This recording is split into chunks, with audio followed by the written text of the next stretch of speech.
Llegó paquete.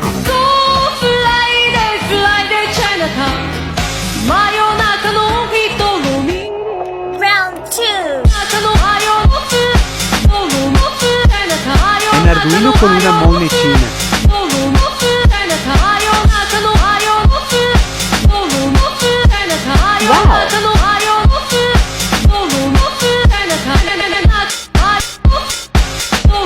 ¿Cambiamos de placa?